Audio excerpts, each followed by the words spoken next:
एक बार एक छोटी सी बच्ची हाथ में मिट्टी की गुल्लक लेकर के भागती हुई एक दवाइयों की दुकान पर गई। वो काफी देर तक वहां पर खड़ी रही, लेकिन दुकानदार का ध्यान उसकी तरफ नहीं गया क्योंकि और भी बहुत सारे लोग खड़े हुए थे। उसने दुकानदार को कई बार बुलाया, लेकिन वहां पर भीड़ इतनी थी कि दुकानदार का ध्यान उसकी तरफ गया ही नहीं।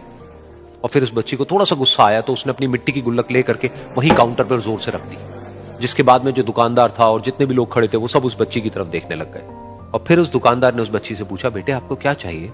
तो वो बड़े ही भोलेपन से बोली कि मुझे एक चमत्कार चाहिए। ये सुनकर के दुकानदार को कुछ समझ नहीं आया, ना ही वहां पर जो लोग थे उनको कुछ समझ में आया, और सब उसकी तरफ देखने लग गए। फिर दुकानदार ने बोला, बेटे चमत्कार तो यहां पर नहीं मिलता है।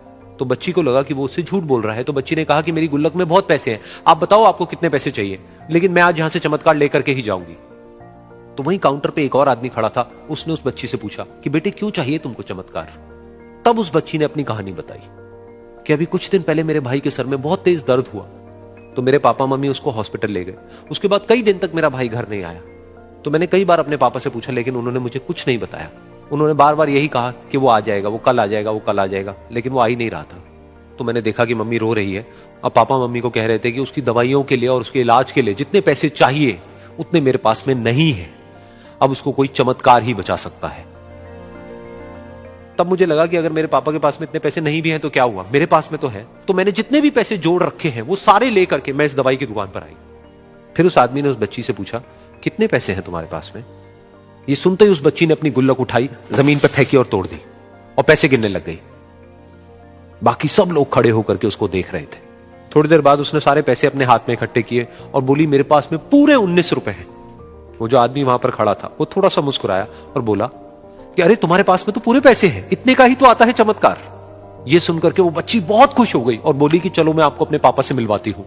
बाद में पता लगा कि वो आदमी कोई आम आदमी नहीं था, बल्कि एक बहुत बड़ा न्यूरोसर्जन था, और उसने सिर्फ 19 रुपए में उसके भाई की सर्जरी करी और कुछ ही दिन बाद वो ठीक होकर के घर वापस आ गया। फिर कुछ दिन बाद वो बच्ची, उसका भाई, उसके पापा, उसकी मम्मी चारों एक साथ बैठे हुए थे और बात कर रहे थे। तो उसकी मम्मी ने उसके पापा से पूछा कि अब तो बता दो ये चमत्कार आपने किया कैसे?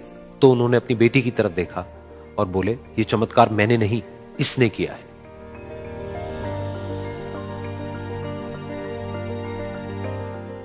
तो यहां पर एक बहुत बड़ी बात है जो हम उस छोटी सी बच्ची से सीख सकते हैं कि जिंदगी में कभी कभी ऐसा होता है कि हमको कोई रास्ता नजर नहीं आ रहा होता है और हम लोग हिम्मत हार जाते हैं। तब हमारे अंदर एक बच्चा होता है जो कोशिश करने से कभी भी पीछे नहीं हटता है।